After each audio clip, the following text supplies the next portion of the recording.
শ্রী শ্রী রামকৃষ্ণ কথামৃত থেকে আজকে চতুর্থ পর্বের আলোচনা করব। সঙ্গে থাকবেন, আশা করি ভালো লাগবে। ভুল ত্রুটি হলে নিশ্চয়ই সেগুলো তুলে ধরবেন। শুরু করছি আজকে চতুর্থ পর্বের আলোচনা। শ্রীযুক্ত কেশবচন্দ্র সেনের সহিত ঠাকুর শ্রী শ্রী রামকৃষ্ণের নৌকা বিহার আনন্দ ও কথোপকথন। আজ কোজাগরী লক্ষ্মী পুজো, শুক্রবার 27 অক্টোবর 1882 খ্রিস্টাব্দ। ঠাকুর দক্ষিণেশ্বর কালীবাড়ি সেই পূর্ব পরিচিত ঘরে বসিয়া আছেন। বিজয় গোস্বামী ও হরলালের সহিত কথাবার্তা করিতেছেন। একজন আসিয়া বলিলেন, কেশব সেন জাহাজে করিয়া ঘাটে উপস্থিত। কেশবের শিষ্যেরা প্রণাম করিয়া বলিলেন, মহাশয়, জাহাজ এসেছে, আপনাকে যেতে হবে, চলুন একটু বেরিয়ে আসবেন। কেশববাবু জাহাজে আছেন, আমাদের পাঠালেন। বেলা 4টে বাজিয়া গিয়াছে। ঠাকুর নৌকা করিয়া জাহাজে উঠিতেছেন, সঙ্গে বিজয়। নৌকায় উঠিয়াই বাহ্য শূন্য, সমাধিস্থ। মাস্টার জাহাজে দাঁড়াইয়া এই সমাধিচিত্র দেখিতেছেন। তিনি বেলা 3টের সময় কেশবের জাহাজে চড়িয়া কলিকাতা হইতে আসিয়াছেন। বড় সাধ দেখিবেন ঠাকুর ও কেশবের মিলন ও তাহাদের আনন্দ, শুনিবেন তাহাদের কথাবার্তা। কেশব তাহার সাধু চরিত্রে ও বক্তৃতা বলে মাস্টারের ন্যায় অনেক বঙ্গীয় যুবকের মন হরণ করিয়াছেন। অনেকেই তাহাকে পরম আত্মীয় বোধে হৃদয়ের ভালোবাসা দিয়াছে। কেশব ইংরাজি পড়া লোক, ইংরাজি দর্শন সাহিত্য পড়িয়াছেন। তিনি আবার দেবদেবী পুজোকে অনেকবার পৌত্তলিকতা বলিয়াছেন। এইরূপ লোক ঠাকুর শ্রী রামকৃষ্ণদেবকে ভক্তি শ্রদ্ধা করেন, আবার মাঝে মাঝে দর্শন করিতে আসেন, এটা বিস্ময়কর ব্যাপার বটে। তাহাদের মনের মিল কোনখানে বা কেমন করিয়া হইল, এ রহস্য ভেদ করিতে মাস্টারাদি অনেকেই কৌতূহলাক্রান্ত হইয়াছেন। ঠাকুর নিরাকারবাদী বটেন, কিন্তু আবার সাকারবাদী। ব্রহ্মের চিন্তা করেন, আবার দেবদেবী প্রতিমার সম্মুখে ফুল চন্দন দিয়া পূজা ও প্রেমে মাতোয়ারা হইয়া নৃত্য গীত করেন। খাট বিছানায় বসেন, লাল পেরে কাপড়, জামা, মোজা, জুতো পরেন, কিন্তু সংসার করেন না। ভাব সমস্ত সন্ন্যাসীর, তাই লোকে পরমংশ বলে। এদিকে কেশব নিরাকারবাদী, স্ত্রী পুত্র লইয়া সংসার করেন, ইংরাজিতে লেকচার দেন, সংবাদপত্র লেখেন, বিষয়কর্ম করেন। নৌকা আসিয়া লাগিল। সকলেই ঠাকুর শ্রী রামকৃষ্ণদেবকে দেখিবার জন্য ব্যস্ত, ভিড় হইয়াছে। ঠাকুরকে নিরাপদে নামাইবার জন্য কেশব শশব ব্যস্ত হইলেন। অনেক কষ্টে হুঁশ করাইয়া ঘরের ভিতর লইয়া যাওয়া হইতেছে। এখনও ভাবস্থ একজন ভক্তের ওপর ভর দিয়া আসিয়াছেন। পা নড়িতেছে মাত্র কেবিন ঘরে প্রবেশ করিলেন। কেশবাদী ভক্তেরা প্রণাম করিলেন, কিন্তু কোনো হুঁশ নাই। ঘরের মধ্যে একটি টেবিল, খানকতক চেয়ার। একখানি চেয়ারে ঠাকুরকে বসানো হইল।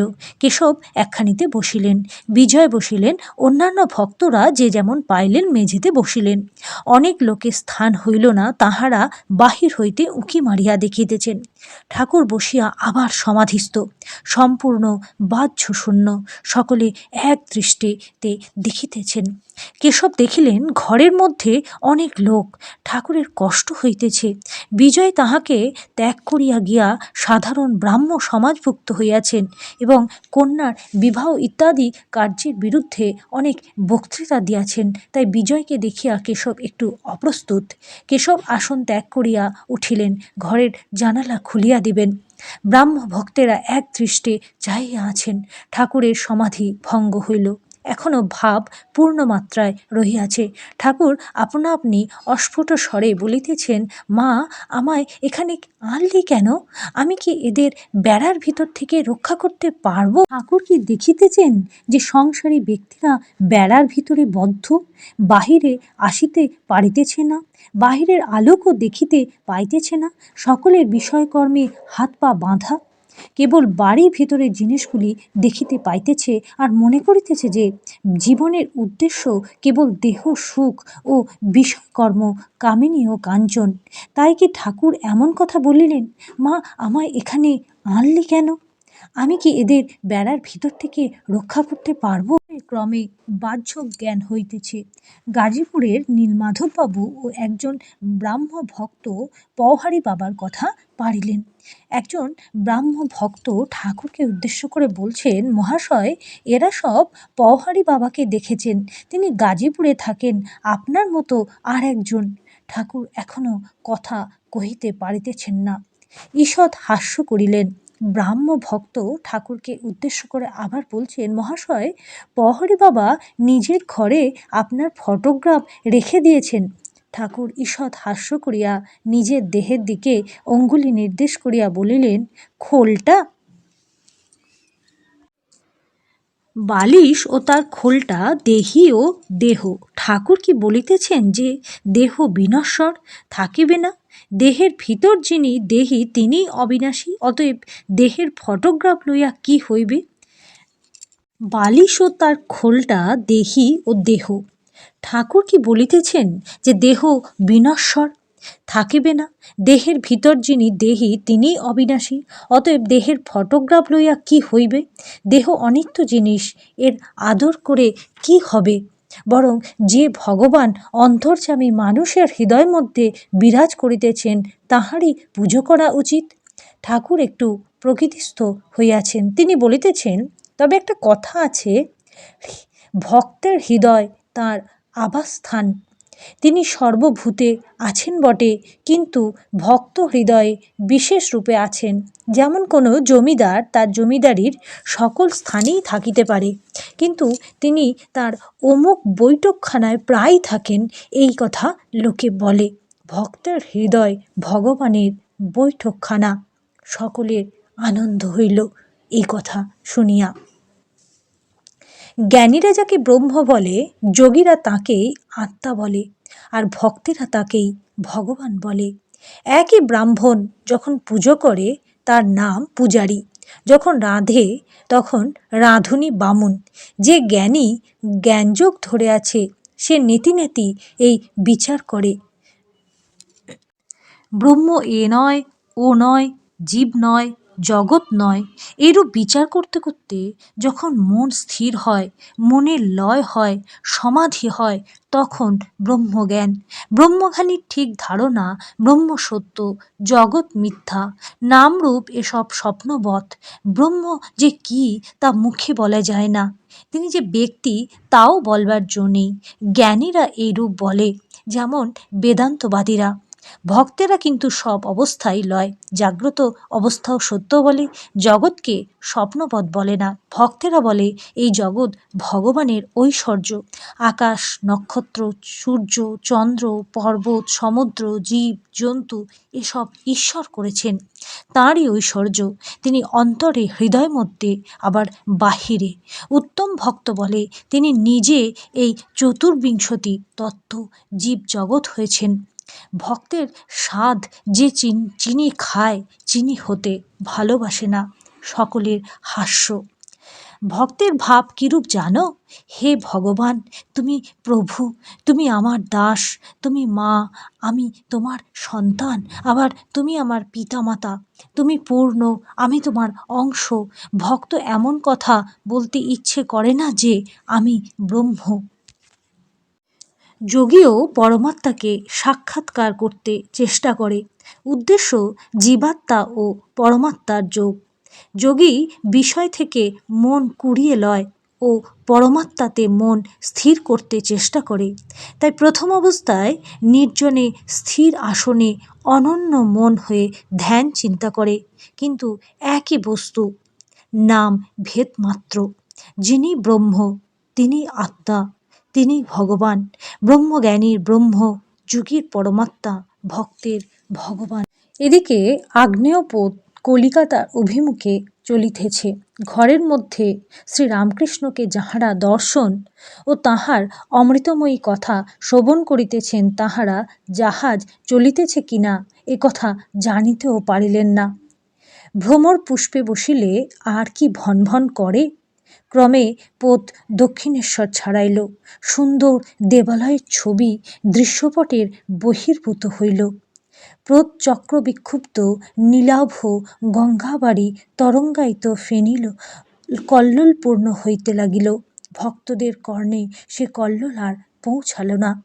তাহারা মুগ্ধ হইয়া দেখিতেছেন সহস্র বদন, আনন্দময় প্রেমানুরঞ্জিত নয়ন, প্রিয় দর্শন, অদ্ভুত এক যোগী।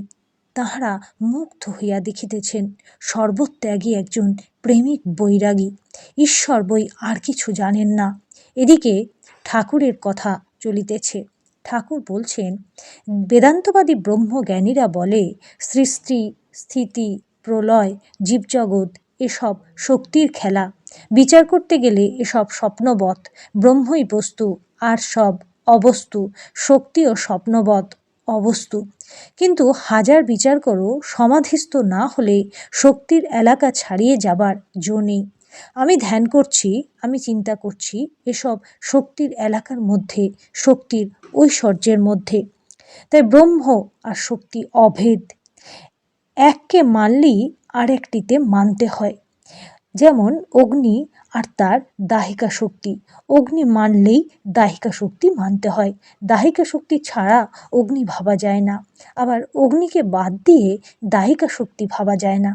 সূর্যকে বাদ দিয়ে সূর্যের রশ্মি ভাবা যায় না, সূর্যের রশ্মিকে ছেড়ে সূর্যকে ভাবা যায় না। দুধ কেমন না ধোবো ধোবো, দুধকে ছেড়ে দুধের ধবলত্ব ভাবা যায় না, আবার দুধের ধবলত্ব ছেড়ে দুধকে ভাবা যায় না। তাই ব্রহ্মকে ছেড়ে শক্তিকে, শক্তিকে ছেড়ে ব্রহ্মকে ভাবা যায় না। নিত্যকে ছেড়ে লীলা, লীলাকে ছেড়ে নিত্য ভাবা যায় না। আদ্যাশক্তি লীলাময়ী, সৃষ্টি স্থিতি প্রলয় করছেন, তারই নাম কালী। কালী ব্রহ্ম, ব্রহ্মই কালী। একই বস্তু যখন তিনি নিষ্ক্রিয়, সৃষ্টি স্থিতি প্রলয় কোনো কাজ করছেন না, এই কথা যখন ভাবি তখন তাকে ব্রহ্ম বলে কই। যখন তিনি এইসব কার্য করেন তখন তাকে কালী বলি, শক্তি বলি। একই ব্যক্তি, নাম রূপ ভেদ। যেমন জল, ওয়াটার, পানি। এক পুকুরে ৩-৪ ঘাট। এক ঘাটে হিন্দুরা জল খায়, তারা বলে জল। এক ঘাটে মুসলমানরা জল খায়, তারা বলে পানি। আর এক ঘাটে ইংরেজরা জল খায়, তারা বলে ওয়াটার। তিনি এক, কেবল নামে তফাৎ। কেউ তাকে বলছে আল্লাহ, কেউ গড, কেউ বলছে ব্রহ্ম, কেউ কালী, কেউ বলছে রাম, হরি, যিশু, দুর্গা। কেশব সহাস্যে বলছেন, কালী কতভাবে লীলা করছেন সেই কথাগুলি একবার বলুন। ঠাকুর শ্রী শ্রী রামকৃষ্ণ বলছেন, তিনি নানাভাবে লীলা করছেন। তিনি মহাকালী, নিত্যকালী, শ্মশানকালী, রক্ষাকালী, শ্যামাকালী। মহাকালী, নিত্যকালীর কথা তন্ত্রে আছে। যখন সৃষ্টি হয় নাই, চন্দ্র, সূর্য, গ্রহ, পৃথিবী ছিল না, নিবিড় আঁধার, তখন কেবল মা নিরাকারা মহাকালী মহাকালের সঙ্গে বিরাজ করছিলেন। শ্যামাকালীর অনেকটা কোমল ভাব, বড়া ভয়দায়িনী। গৃহস্থ বাড়িতে তাঁরই পুজো হয়। যখন মহামারী, দুর্ভিক্ষ, ভূমিকম্প, অনাবৃষ্টি, অতিবৃষ্টি হয়, রক্ষাকালী পুজো করতে হয়। শ্মশানকালীর সংহার মূর্তি। সব শিবা, ডাকিনী, যোগিনী মধ্যে শ্মশানের ওপর থাকেন। রুধির ধারা, গলায় মুন্ডমালা, কোটিতে নরহস্তের কোমরবন্ধ।